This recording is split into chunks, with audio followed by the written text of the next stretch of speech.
اور اس نے موومنٹ کرنی شروع کر دی, اس نے بارڈر کی طرف جانا شروع کر دیا, اور ساتھ جو ایئر فورس ہے وہ ریڈی ہو گئی, ہماری نیوی ریڈی ہو گئی, پوری قوم کے اندر یونٹی آ گئی, اور یہاں پہ جو ڈیوائیڈڈ سوسائٹی تھی انہوں نے اپنے ڈویژنس ختم کر کے انہوں نے اپنی قوم کے ساتھ, اپنی اسٹیٹ کے ساتھ کھڑا ہونے کا اعلان کر دیا. تو یہ ایک ایسی حیران کن چیز تھی جس نے انڈیا کے جو نروس سسٹم ہے اس کے اوپر وار کیا, اسے کمزور کر دیا کہ یہاں تو قوم تیار ہو گئی ہے, جس قوم کے بارے میں خیال یہ تھا کہ جب فوج آگے نکلے گی تو پیچھے سے پاکستان تحریک انصاف ریوولٹ کر دے گی اور ہو سکتا ہے عوام ان کے خلاف نعرے لگانا شروع کر دے. تو وہ جب انہیں یہ محسوس ہوا کہ یہ تو کام خراب ہو گیا کیونکہ یہاں پہ یونٹی کریٹ ہو گئی, اور یونٹی کے ساتھ ساتھ جو ہے افواج ان کی ایکٹیو ہو گئی ہے, پھر باقی ساری فوجیں وہ بھی پراپر انہوں نے پلاننگ شروع کر دی ہے اور انہوں نے ایکسرسائز اسٹارٹ کر دی ہیں. تو اس نے ان کے جو نروس سسٹم ہے اس کے اوپر وار کیا اور وہ تھوڑے سے کمزور ہو گئے. اور تیسری جو چیز ہے وہ امریکہ کی طرف سے ایک جھکاؤ ہے پاکستان کی طرف, اور انہوں نے انڈیا کا نیریٹو تسلیم نہیں کیا اور ساتھ انڈیا سے کہا کہ آپ پاکستان کے ساتھ بیٹھ کے نیگوشیٹ کریں, گفتگو کریں, اور اگر آپ ڈائریکٹ نہیں کرتے تو درمیان میں کسی ملک کو رکھیں تاکہ یہ مسئلہ حل ہو. اور اس کے اندر جو بریک تھرو ہے وہ بڑا دلچسپ ہے اور میرا خیال ہے آنے والے دنوں میں اس کا بڑا فائدہ ہوگا. انڈیا کی طرف سے ایک را کے جو سابق چیف ہیں ان کو انہوں نے نیشنل جو ان کی سیکورٹی ایڈوائزری بورڈ ہے اس کا چیئرمین بنا دیا, ٹھیک ہے, اور ان کو مکمل اختیارات دے دیے, اتنے مکمل اختیارات کہ وہ جو اپنی افواج ہیں ان سے جواب لے سکتے ہیں اور ساتھ ساتھ را سے بھی جواب لے سکتے ہیں. تو انہوں نے اپنے پورا سسٹم جو ہے اس کا انہیں چیف بنا دیا. اور اس سائڈ پہ پھر پاکستان نے امیڈیٹلی اس طرح کیا کہ جنرل عاصم ملک جو D G I S I ہیں ان کو نیشنل سیکورٹی ایڈوائزر بنا دیا پرائم منسٹر کا, سرونگ کو لگا دی. اب یہ دیکھو یہ جو کچھ بھی ہو رہا ہے انڈیا اور پاکستان میں, یہ دونوں سیکرٹ ایجنسیز کی وجہ سے ہو رہا ہے, یا دونوں سیکرٹ ایجنسیز اس کو ڈیل کرتی ہیں, یا دونوں سیکرٹ ایجنسیز کے اوپر اعتراض کیا جاتا ہے, ان کے اوپر الزام لگتا ہے. تو یہ تینوں سینیریو ہمارے سامنے. مثلا فرض کرو کہ جعفر ایکسپریس کا جو کیس ہے اس کے پیچھے را کا ہاتھ نظر آتا ہے, اور جو اس وقت پہلگام کے اندر ہو رہا ہے را, اور دوسرا یہ ہے کہ انڈین گورنمنٹ یہ کلیم کر رہی ہے کہ آئی ایس آئی نے کیا, ٹھیک ہے. لہٰذا انڈیا کے اندر جو بھی ہوتا ہے وہ آئی ایس آئی کے اوپر آ جاتا ہے, پاکستان کے اندر جو کچھ بھی ہوتا ہے وہ را کے اوپر آ جاتا ہے. تو فرسٹ ٹائم ایسا ہوا ہے پاکستان کی ہسٹری میں کہ اس سائڈ پہ جو نیشنل سیکورٹی ایڈوائزر ہیں وہ سرونگ جنرل ہیں, لیفٹیننٹ جنرل ہیں, اور آئی ایس آئی کے ہیڈ ہیں, اور دوسری سائڈ پہ جو را کا ایک سابق چیف ہے فل اختیارات کے ساتھ اس کو وہاں پہ جو سیکورٹی بورڈ ہے, نیشنل سیکورٹی بورڈ ہے, اس کا چیئرمین بنا دیا گیا. تو اب یہ دونوں بڑی آسانی سے ایک دوسرے کے ساتھ رابطہ کر سکتے ہیں, دونوں ایک دوسرے کے ساتھ مذاکرات کر سکتے ہیں, دونوں ایک کنکلوژن پہ جا سکتے ہیں, اور کنکلوژن یہ ہو سکتا ہے کہ را یہ وعدہ کرے کہ آج سے وہ ٹی ٹی پی کو سپورٹ نہیں کرے گی, اور آج سے وہ پی ایل اے کو سپورٹ نہیں کرے گی, اور وہ اپنے تمام سلیپر سیلز کو بند کر رہی ہے پاکستان کے اندر, اور اگر یہ وعدہ کر لیتے ہیں تو پھر یہ ڈیفیوز ہو جائے گی صورتحال. اور سیم اسی قسم کا پلیج وہ آئی ایس آئی سے چاہیں گے کہ جناب آپ انڈیا کے اندر کوئی کاروائی نہیں کریں, انڈیا کے اندر کچھ لوگ ان کو سپورٹ کرنا بند کر دیں, اور آپ اناؤنسمنٹ کر دیں کہ ہماری طرف سے کسی قسم کی کوئی گڑبڑ نہیں ہوگی. اور اس کے بعد جب یہ دونوں کا سمجھوتا ہو جاتا ہے تو پھر سیاستدانوں کو بٹھا دیا جاتا ہے, جے شنکر سائڈ سے آ سکتے ہیں, اسحاق ڈار صاحب اس سائڈ سے آ سکتے ہیں, دونوں بیٹھ کے فیصلہ کر کے ایک اناؤنسمنٹ کر سکتے ہیں, اور اس سے یہ تعلقات ٹھیک ہو. تو یہ بہت بڑی بریک تھرو ہے. میرا خیال ہے جو جنگ ٹلی ہے اس کی یہ وجہ بھی ہے کہ اس سائڈ پہ را کا چیف آ گیا, اس سائڈ پہ آئی ایس آئی کا چیف آ گیا, اور دونوں کے پاس اس مرتبہ اختیارات ہیں, دونوں بیٹھ کے بھی اس مسئلے کو سالو کر سکتے ہیں. اور اس کے ساتھ ساتھ جو مودی سرکار کے لیے سب سے بڑا جو صدمے کی بات ہے وہ یہ ہے کہ انڈینز نے بھی اس کا جو بیانیہ ہے اس کو قبول نہیں کیا. اس مرتبہ لوگوں نے آواز اٹھانی شروع کر دی, لوگوں نے سوال اٹھانے شروع کر دیے, اور اس سے جو مودی ہے وہ بہت زیادہ کمزور ہوا ہے. یعنی آپ سمجھے کہ آر ایس ایس جو ہے اس کو شکست ہوئی ہے اور بی جے پی کو شکست ہوئی ہے وہاں پہ, اور مودی کا جو نیریٹو وہ بکا نہیں اس پر انڈیا کے اندر بھی. ٹھیک ہے, ٹھیک ہے. اچھا چوہدری صاحب, آپ نے ذکر کیا یہاں پہ کہ جی مودی نے ایک تقریر فرما دی فوری طور پہ پہلگام حملے کے بعد, تو اس تقریر کا ایک جملہ میں آپ کو بتاتا ہوں. جی مودی صاحب نے کہا کہ ہم آتنکیوں کی بچی کچی زمین کو مٹی میں ملا دیں گے. تو مجھے ذرا بتائیے گا زمین اور مٹی میں فرق کیا ہوتا ہے؟ نہیں بس وہ ایسی جذباتی باتیں ہوتی ہیں نا, وہ بہت آگے چلے گئے تھے مودی صاحب, بہت آگے لے گئے تھے جبکہ پیچھے تیاری نہیں تھی. ان کی جو افواج ہے نا اس کا سب سے بڑا یہ پرابلم ہے نا, وہ کہتے ہیں کہ جنگ اتنی آسان کام نہیں ہوتی کہ آپ نے کہا سوئچ آن کیا اور اس کے بعد جنگ سٹارٹ ہوگی, اس کی تیاری چاہیے ہوتی. اب دیکھیں نا پاکستان جو ہے وہ یہاں پہ مشقیں کر رہا ہے, انڈیا میں ابھی تک کسی ان کی کور نے کسی فوج نے وہاں پہ کوئی مشق نہیں کی, ٹھیک ہے, اور نہ ہی ڈپلائمنٹ ہوئی ہے, اور صرف موومنٹ ہو رہی ہے, اور موومنٹ اور ڈپلائمنٹ میں بڑا فرق ہے وہاں پہ. اور ابھی اس سے آپ پتہ لگا لیں کہ کتنا ایک سیریس ہوگا انڈیا, کیونکہ مودی نے کہا 24 گھنٹے میں جنگ کروں, نے کہا یہ جنگ ہے, یہ ایسے نہیں ہوتی کہ منہ اٹھایا اور اس کے بعد گولہ باری شروع کر دی, یہ تو پراپر تیاری چاہیے. تو چوہدری صاحب اسے تو پھر بونگی مارنا کہتے ہیں نا, کہ آپ بونگیاں مار رہے ہیں. تو ناظرین ہوا یہ کہ مودی صاحب نے جو اپنی افواج کو کہا تھا وہ تیار نہیں تھیں, اور اس کے بعد وہ بالکل بودل گئے, اور اس کے بعد انہوں نے اپنے ہی فوجی فارغ کرنے شروع کر دیے, اپنے ہی جرنیلوں کو ہٹانا شروع کر دیا. تو اب یہ حالات ہیں بھائی, اگر ہمت نہیں ہوتی تو پنگا مت لیا کرو, یا کم از کم اپنی فوج سے پوچھ لیا کرو کہ وہ اس قابل بھی ہے یا نہیں ہے. اب چلتے ہیں جی اپنی نیکسٹ سٹوری پہ. امپورٹنٹ سٹوری ہے جی کہ جنرل عاصم منیر صاحب نے ایک بہت امپورٹنٹ جگہ کا دورہ کیا. جس جگہ یہ دورہ کرنے گئے تھے وہ کوئی عام جگہ نہیں تھی, وہ ایک اسٹریٹجک جگہ ہے جہاں پہ وہ گئے ہیں, اور اس کے بڑے جسے کہتے ہیں نا کہ پیغام بہت لمبا دیا گیا ہے یا آگے دیا گیا ہے. انہوں نے کہا کیا, یہ گئے کہاں تھے, اور اب اس کے بعد کیا ہو سکتا ہے, یہ ڈیٹیل سے اسٹوری آپ کو بتاتے ہیں. اب پاکستان میں 2 اسٹرائکنگ کورس ہیں اور ان کا کام یہ ہے کہ انہوں نے اسٹرائک کرنی ہے. جنگ کے اندر 2 چیزیں, ایک ڈیفینس کرنی ہوتی ہے, ایک اسٹرائک کرنی ہے, ایک افینس کرنا ہوتا ہے. اور یہ جو اسٹرائکنگ کورس ہیں, ایک ملتان کے اندر ہے, دوسری جو ہے وہ منگلا کے اندر ہے. اور یہ ریزرو ہے کہ 10 کور جو ہے وہ اس نے اسٹرائک کرنی ہے, اور پیچھے ایک ریزرو فورس ہوتی ہے کہ امیڈیٹلی اس نے آگے بڑھنا ہوتا ہے اور بڑھ کے اس نے بھی مقابلہ کرنا ہوتا ہے, اور پیچھے سے سپورٹ دینی ہے پوری فوج کو. تو یہ منگلا کے اندر اسٹرائکنگ کور ہے اور یہ ریزرو ہے, اور اس کو آرمی چیف نے کہا تھا کہ 3 دن کے اندر اندر آپ نے مشقیں سٹارٹ کرنی ہے, جو فوج کے اندر تقریباً ناممکن ہوتی ہے. لیکن 3 دن کے اندر اندر نہ صرف انہوں نے فارمیشن اپنی مکمل کی, اس کے بعد انہوں نے باقاعدہ مشقیں شروع کی, اور کل آرمی چیف وہاں پہ پہنچے اور پہنچ کے انہوں نے اس کا دورہ کیا اور لائیو مشقیں دیکھیں اور اپنے سولجر کے ساتھ کھڑے ہوئے, بلکہ ان کی ایک جیپ جا رہی ہے, اگر آپ دیکھیں گے تو بہت آگے بارڈر کے قریب تک وہ پہنچ گئے تھے. صحیح. اور یہ جو اسٹرائکنگ کور ہے, اس کا کمال یہ ہے کہ 24 گھنٹے کے اندر جو 3 ہمارے سیکٹرز ہیں جو پاکستان اور انڈیا کے درمیان, مقبوضہ کشمیر اور آزاد کشمیر کے درمیان, ان میں ایک چھم سیکٹر ہے, پھر اس کے ساتھ ساتھ میرپور سیکٹر ہے, پھر بمبر سیکٹر ہے, یہ 24 گھنٹے میں وہاں پہنچ سکتے ہیں. اور اگر پوری LOC کور کرنی ہے تو 48 گھنٹے میں یہ وہاں پہ اس کی ڈپلائمنٹ ہو جاتی ہے. تو اس کو پورا ایکٹیو کیا انہوں نے, یعنی تمام ہتھیار ان کو چیک کر لیا, پھر ان کے پاس ٹینکس ہیں وہ, پھر ان کے پاس کمانڈوز, لائٹ کمانڈوز جو ہے وہ ہیں, ان کی مشقیں کروا لیں, پھر اس کے ساتھ ساتھ ان کے پاس آرمرز ہیں وہ ہیں. تو مختلف جو ان کے پاس چیزیں ہیں وہ ساری کے سارے ہتھیار, ساری اکوپمنٹس انہوں نے یوز کر کے اس کو چیک کر لیا, اور اس کے بعد اب سارے جو لوگ ہیں وہ فل فارم میں ہیں. تو یہ ایک ایسی چیز ہے جس نے انڈین کے جو نروس سسٹم ہے اس کے اوپر بھی اٹیک کیا, کہ دیکھیں انہوں نے اپنی اسٹرائکنگ کور جو ریزرو ہے اس کو بھی ایکٹیو کر لیا, اور یہ ایک کلیئر میسج گیا. اور فرسٹ ٹائم اس طرح ہوا ہے کہ اس ٹائپ کی جو مشقیں ہیں اس کی پراپر تصویریں جو ہیں وہ لانچ کی گئی ہیں, اور ویڈیوز بھی لانچ کی گئی ہیں پراپر. اور یہ جو ویڈیوز ہیں اس وقت انڈیا کے جو سوشل میڈیا اور میڈیا اس کے اوپر بہت زیادہ چل رہی ہیں, اور وہ دکھا رہے ہیں کہ دیکھیں جی وہ تو پوری تیاری کر رہے ہیں. اور یہ وہ نہیں سوچ رہے کہ اس قسم کی جو فوٹیجیں دکھائی جاتی ہے تو اس سے لوگوں کے حوصلے کم ہوتے ہیں, لوگوں کے حوصلے پکڑے نہیں جاتے, لوگوں کے حوصلے بہتر نہیں ہوتے.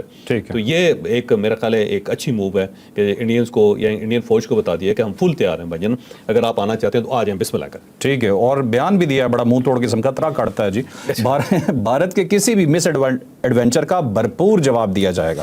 تو اگر آپ یہ سمجھ رہے ہیں نا کہ کوئی بھی ایڈونچر کو چھوٹا موٹا پٹاخہ بھی چھوڑنے کی کوشش کریں گے تو آگے سے میزائل ہی ملے گا. اب اس میں دیکھیں انڈین کی طرف سے میں دوبارہ کہہ رہا ہوں کہ انہوں نے ابھی تک کوئی ایکسرسائز نہیں کی, وہاں پہ کوئی ڈپلائمنٹ نہیں ہوئی, اور ان کی جو آرمی ہے وہ ٹائم مانگ رہی ہے کہ آپ ہمیں ٹائم دیں. اور اس لیے جب ان کی نیشنل سیکورٹی کمیٹی کا اجلاس ہوا تھا تو اس میں جو فوج کے لوگ تھے, جو ہیڈس تھے, انہوں نے کہا کہ آپ ہم پہ چھوڑیں, یہ فیصلہ ہم نے کرنا ہے کہ کس وقت ہم تیار ہوں گے, کس وقت ہم جنگ کریں گے. پچھلی مرتبہ جب آپ نے ہڑبونگ میں آ کے یہ فیصلہ کر لیا تھا تو ہمیں ابھینندن دینا پڑ گیا تھا, اور اس میں پوری دنیا میں ہماری بے عزتی ہوئی تھی. تو دوبارہ یہ بے عزتی نہ کروائیں, ہمیں تیاری کا ٹائم دیں.